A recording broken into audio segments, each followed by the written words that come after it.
Hello, Blue Valley. This is Mr. Hume, the librarian at Valley Middle School, and I'm here to do a first chapter Friday for you. And I'm kind of doing a interesting book this week called Twist.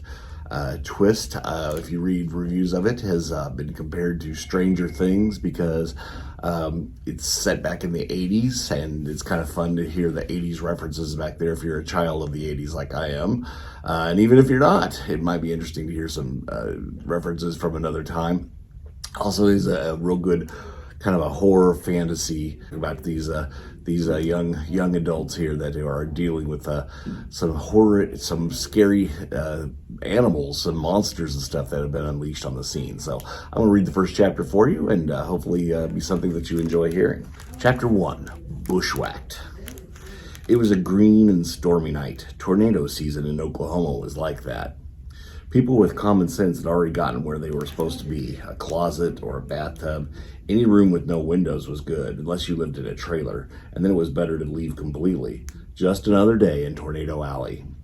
But tonight the weather had caught Michelle at the worst possible time. She was already riding her banana seat bike home from Dana's when she realized the sky wasn't just darkening, it was going green, and that was a bad sign.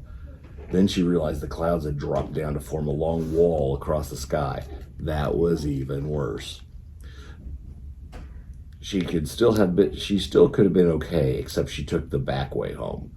The path cut across the field, but kids had been using it for years, so there was a smooth, dusty track worn by the ghosts of other bike tires.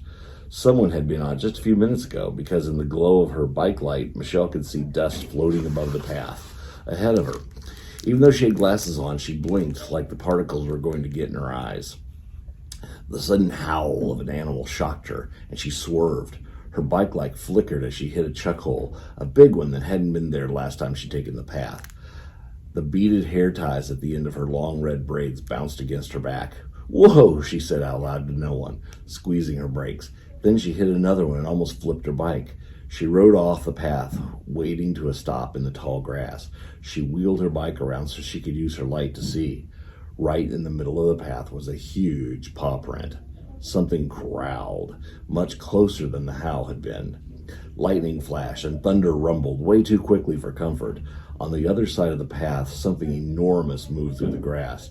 It was louder than the rush of the storm, and Michelle thought she saw the tips of bristling fur before the glare of lightning washed across her glasses and blinded her.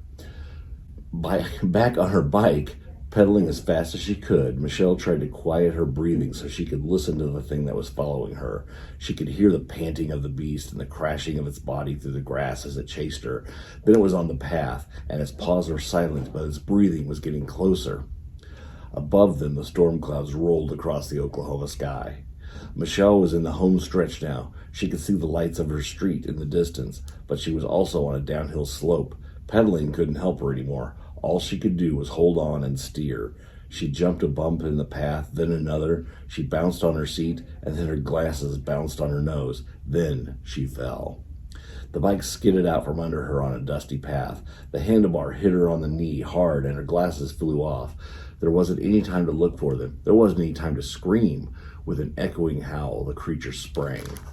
She lived, but only because the storm had confused the view enough that the monster attacked her bicycle and not her. She pulled herself backwards into the sea of grass, her hurt leg dragging on the ground.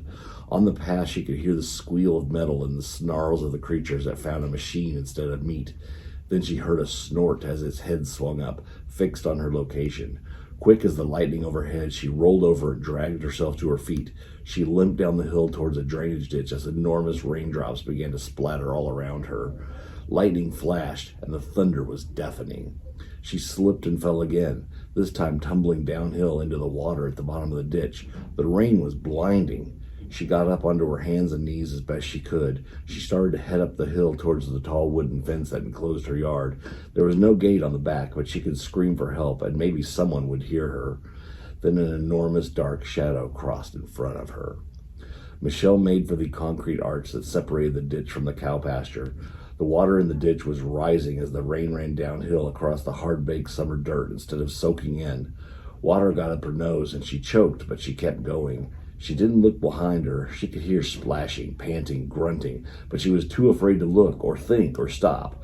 She half swam across the archway, no longer afraid of the water moccasins her parents had told her a million times were in there and could kill her. Then she hit the other side, and fingers found wire instead of freedom. The farmer had run fence across the arch. She turned to go out the way she'd come in, but it was already too late. The creature loomed across the entry. A flash of lightning illuminated his hairy bulk, and she realized it had one great paw up on top of the arch and was leaning down to look at her. Its posture like a person's. Lightning flashed, and its sharp teeth gleamed. Without her glasses, she couldn't be sure, but she thought it smiled. Then it moved. She dodged, but she was a mouse in a trap. There was nowhere to go. Outside the arch, every animal in earshot made itself smaller as the monster pounced. Michelle screamed and screamed, and then she didn't. The monster's howl echoed across the neighborhood, amplified by the concrete arch. Michelle's neighbors cowered in their closets, fearing tornadoes more than anything, and being completely wrong. As Eli Goodman finished reading, his teacher, Mrs. Benton, clenched her heart. He guessed she hadn't expected him to be quite so bloodthirsty. Maybe she didn't read a lot of scary stories. The first character who saw the monster never got to live. Everybody knew that. A few kids said, "Whoa," softly. One or two even clapped. It would have been enough to make him want to try that new moonwalk move of Michael Jackson's, except that Scott Gabler was looking around like he smelled something his dog had delivered. He smirked at Eli as his crony Brandon muttered in his ear. Eli looked away, but he could still hear them laugh.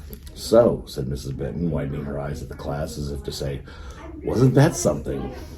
Who has questions about The Howler? Adriana raised her hand. "Do you write stories like that a lot?" "I write screenplays too." "You mean movies like E.T.? More like Twilight Zone movie, yeah." So you want to work in Hollywood when you grow up?" asked Scott. It might have been a reasonable question without the smirk. "That's the idea. That's like a lofty goal. Not that many people get to work in Hollywood, right?" Eli had heard enough. "So you're saying if something's difficult, I should give up?" he asked. Scott wasn't used to being challenged. He twitched. Eli thought Scott looked just like a jackrabbit, but if he wrote that into a line, it would sound made up. In fact, he found annoyingly unfair. "I'm just saying maybe you need a backup plan."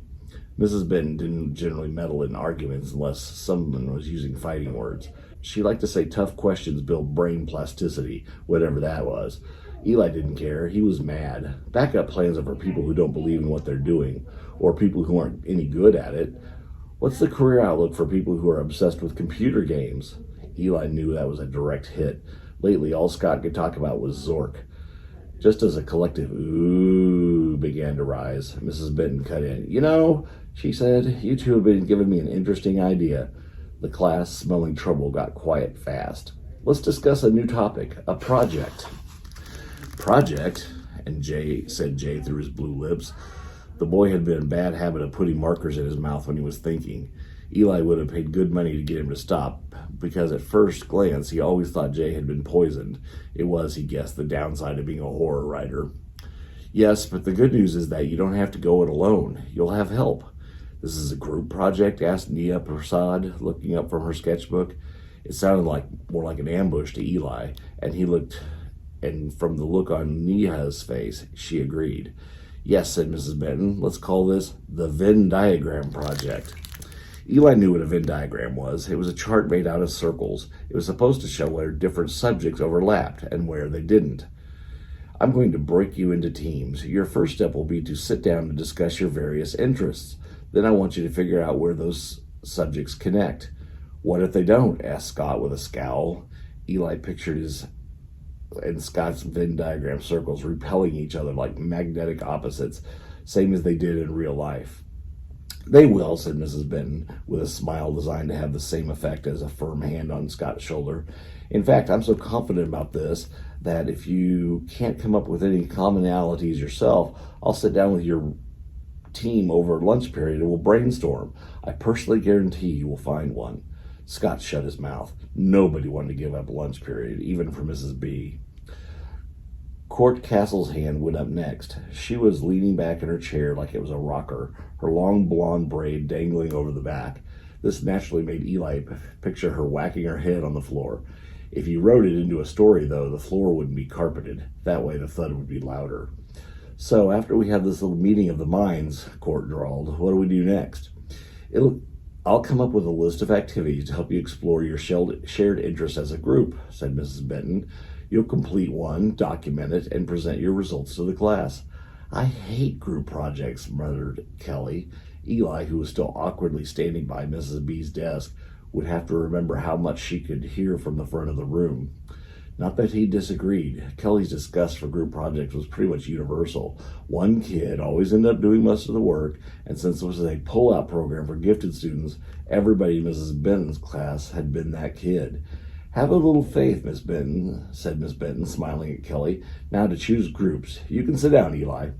She put her hands on her hips and gave the class a good once-over. Then she started rattling off names. Eli waited, and sure enough, Group 5 will be Nia, Eli, Court, and Scott. Eli rubbed one dark-skinned hand across his close-cropped hair, then shook his head, like he'd figured it was an ambush, a setup to make him and Scott appreciate one another. Scott was like a piece of gum on hot Oklahoma pavement, and somehow Eli had gone and stepped on him.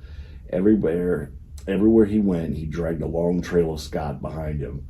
For other folks, it was free entertainment, but Eli wasn't laughing. He was sick of being stuck with that kid. So that's chapter 1 of Twist by Sarah Canon. If you'd like to find out what these 4 students find out what their commonality is and how they go to explore it, come to the library and check it out, and hopefully you will enjoy hearing the rest of the story. Thank you for listening. Bye.